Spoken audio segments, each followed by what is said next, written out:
उन लोगों से मिलवाते हैं जो कोरोना काल में देवदूत की तरह हैं और उम्मीद है कि इनकी सोच और लगन के आगे जल्द ही कोरोना की ये लहर भी घुटने टेक देगी।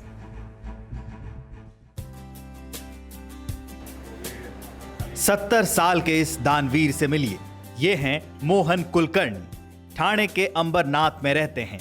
इन्होंने जिंदगी भर जोड़कर जिन पैसों को रिटायरमेंट के बाद से गुजर बसर के लिए रखा था, उन पैसों से कोरोना काल में महानगर पालिका को एक वेंटिलेटर खरीद कर दिया। वेंटिलेटर खरीदने के लिए पैसे कम पड़े तो 1.5 लाख रुपए बैंक से कर्ज भी लिए। मी एक अंबरनाथकरांसाठी व्हेंटिलेटर दिलेला आहे। या कोरोनाच्या अवघड परिस्थितीमध्ये सगळ्यांना डिमांड आहे की जीव वाचवण्यासाठी व्हेंटिलेटरची आवश्यकता आहे, तर ती आवश्यकता मी थोडी का होईना द्यायचा प्रयत्न केलेला आहे, कमी करायचा प्रयत्न केलेला आहे। माझ्या जमापुंजीमधूनच हे मी दिलेलं आहे। मी काही फार मोठा श्रीमंत वगैरे नाही, पण माझी देण्याची इच्छा आहे माझ्या मिसेससाठी, म्हणून मी हे देत आहे। मोहन कुलकर्णी बताते हैं कि साल 2019 में कैंसर के कारण उनकी पत्नी का निधन हो गया। 2 साल तक कोशिश करने के बावजूद उन्हें बचाया नहीं जा सका, जिसके बाद इन्होंने प्रण किया कि स्वास्थ्य सेवाओं में जो कमी है उसे पूरा करने में योगदान देंगे और आज इनकी दानवीरता को नगर पालिका सलाम कर रहा है। व्हेंटिलेटर्स उपलब्ध असणे ही आजच्या काळात काळाची गरज आहे। ICU bed, oxygen, remdesivir, ventilator हे आता निकड म्हणजे मोठी शस्त्र झालेत हे कोरोनाच्या युद्धामध्ये।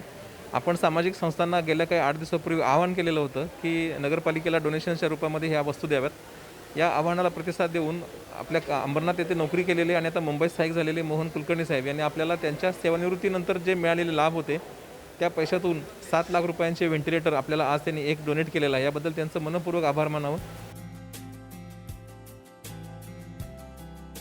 आपदा की इस घड़ी में कोई वेंटिलेटर दान कर रहा है तो कोई दवाई और कोई प्राणवायु यानी ऑक्सीजन।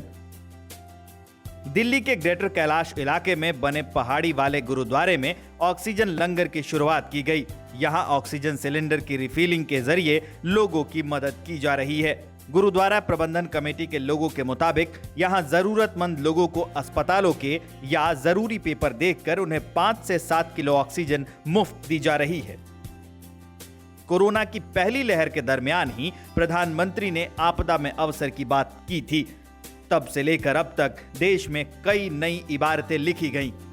उन्हीं में से नई कहानी कानपुर की है, जहां IIT ने महज 24 घंटे में ऑक्सीजन ऑडिट ऐप तैयार कर लिया, जो ये बताएगा कि अस्पतालों में ऑक्सीजन कितनी चाहिए, कितनी खपत होती है और कितने समय की ऑक्सीजन बची है। ये ऑक्सीजन मॉनिटरिंग ऐप का जो मुख्य उद्देश्य है वो ये लगातार इस बात को मॉनिटर करना कि किस हॉस्पिटल में कितने पेशेंट हैं, उनकी कितनी आवश्यकता है रोज की ऑक्सीजन की और कितनी ऑक्सीजन उनके पास इस समय है। तो जब ये हमारे पास डेटा लाइव रहेगा तो उससे फिर ये निकाला जा सकता है कि किस हॉस्पिटल में अगले कुछ दिनों में कितनी आवश्यकता होगी।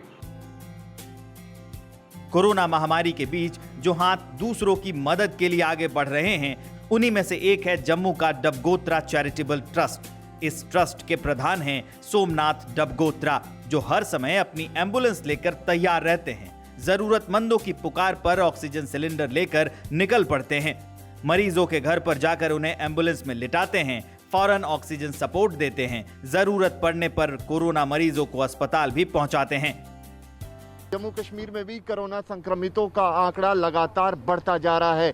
ऐसे में कई लोग ऐसे हैं जो जरूरतमंद लोगों की मदद कर रहे हैं। जम्मू में एक चैरिटेबल ट्रस्ट ऐसा है जो जरूरतमंद लोगों तक हर एक सुविधा पहुंचाने की कोशिश कर रहा है, वो है डगोत्रा चैरिटेबल ट्रस्ट। साहब, हम देख रहे हैं कि किस तरीके से आप लोगों की मदद कर रहे हैं, क्या कहेंगे? किसी ने हमें कॉल की है तो हम उसकी कॉल पे, जैसे उन्होंने कहा कि कोरोना पॉजिटिव के लक्षण लग रहे हैं, सस्पेक्टेड, तो हमने तुरंत एक्शन लेते हुए, जो कि हमारी 24/7 सर्विस है, तो हम जहां आपके सामने पहुंचे हैं, अभी पेशेंट आएगा तो इसको हम हॉस्पिटल में शिफ्ट करेंगे।